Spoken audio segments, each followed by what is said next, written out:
Voici enfin le jour, Sancho, où va se manifester tout le bien que ma destinée me réserve.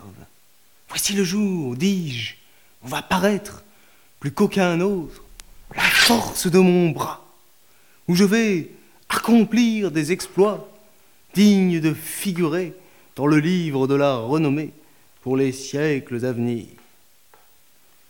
Tu vois, Sancho, ce tourbillon de poussière, il s'élève sous les pieds d'une armée innombrable qui vient vers nous, composée de gens de toutes les nations. Ce que nous allons faire, apporter aide et secours aux faibles et aux opprimés. Apprends, Sancho, que cette armée qui marche droit sur nous est commandée par l'illustre Ali Fanfaron, empereur de la grande île de Taprobane. Et cet autre, qui arrive de l'autre côté, est celle de son ennemi, le roi des Garamantes, Pentapolin à la manche retroussée, qu'on appelle ainsi parce qu'il combat le bras nu. Mais suis attentivement ce que je vais te dire, et regarde bien. Je veux te faire connaître les principaux chevaliers qui conduisent ces armées. Et afin que tu puisses les observer à ton aise, retirons-nous sur cette éminence, d'où l'on peut les apercevoir toutes deux. Ce chevalier, aux armes dorées que tu vois là-bas, dont l'écu représente un lion couronné, couché au pied d'une jeune fille, est le vaillant Lorcalco, seigneur du Pont d'Argent.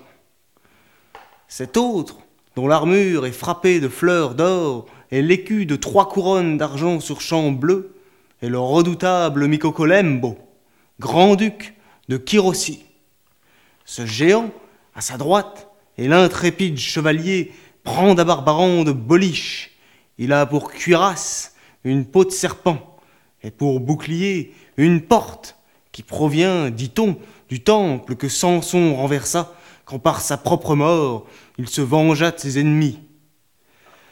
Tourne maintenant les yeux de l'autre côté, et tu verras, à la tête de cette autre armée, Timonel de Carcassonne, prince de la Nouvelle Biscaye.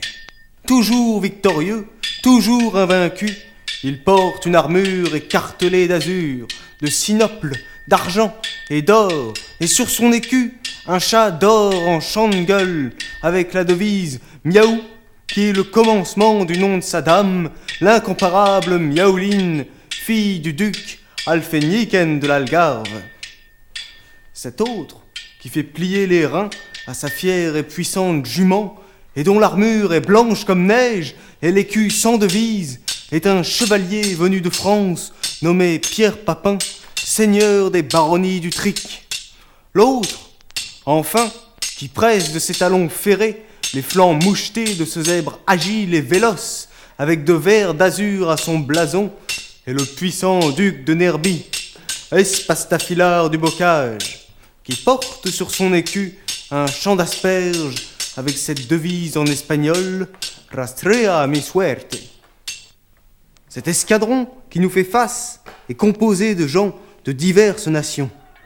Il y a ceux qui boivent les douces eaux du célèbre Xanthe, ceux qui habitent les territoires montagneux de Massilie, ceux qui tamisent la fine poudre d'or de l'heureuse Arabie, ceux qui peuplent les frais et célèbres rivages du limpide Thermodon, ceux qui détournent et saignent de maintes façons le pactole doré, les Numides aux promesses trompeuses, les Perses, archers fameux, les Parthes et les Mèdes qui combattent en fuyant, les Arabes aux tentes mobiles, les Scythes, aussi cruels qu'ils sont blancs, les Éthiopiens, aux lèvres percées par des anneaux. Et quantité d'autres nations dont je vois et reconnais ici les représentants, mais dont j'ai oublié les noms. Dans l'autre armée se trouvent ceux qui boivent les ondes cristallines du Bétis bordé d'oliviers. Ceux qui lavent et polissent leur visage dans l'onde précieuse et dorée du Tage. Ceux qui jouissent les eaux bienfaisantes du divin Génil. Ceux qui foulent sous leurs pas les riches pâturages des champs artésiens. Ceux qui s'ébattent dans les prairies élyséennes autour de Gérèse. Ceux qui vivent dans la Manche, riches et couronnés de blonds épis. Ceux qui, caparaçonnés de fer, descendent en ligne droite des Goths. Ceux qui se baignent dans le Pisuerga, fameux pour ses eaux tranquilles. Ceux qui mènent paître leurs troupeaux dans les vastes prairies que traverse le célèbre et tortueux Guadiana, dont les eaux se cachent sous terre. Ceux qui tremblent de froid dans les forêts pyrénéennes et dans les sommets enneigés de l'Apennin. En un mot, tout ce que compte et contient l'Europe. Comment est-il possible, Sancho, que tu n'entendes pas le hennissement des chevaux, la sonnerie des clairons, le roulement des tambours? C'est la peur, Sancho, qui t'empêche de voir et d'entendre comme il faut, car elle a, parmi d'autres effets, celui de troubler les sens et de faire que les choses nous apparaissent autrement qu'elles ne sont. Mais si ta frayeur est trop grande, tiens-toi à l'écart, je saurai, à moi seul, donner la victoire au camp que je soutiendrai. C'est ça l'ennemi! Suivez-moi, chevaliers, qui combattez sous le drapeau du vaillant empereur Pentapolin à la manche retroussée. Vous allez voir comment je saurai facilement le venger du terrible Ali Fanfaron de la Taprobane.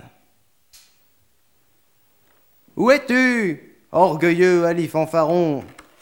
Viens ici!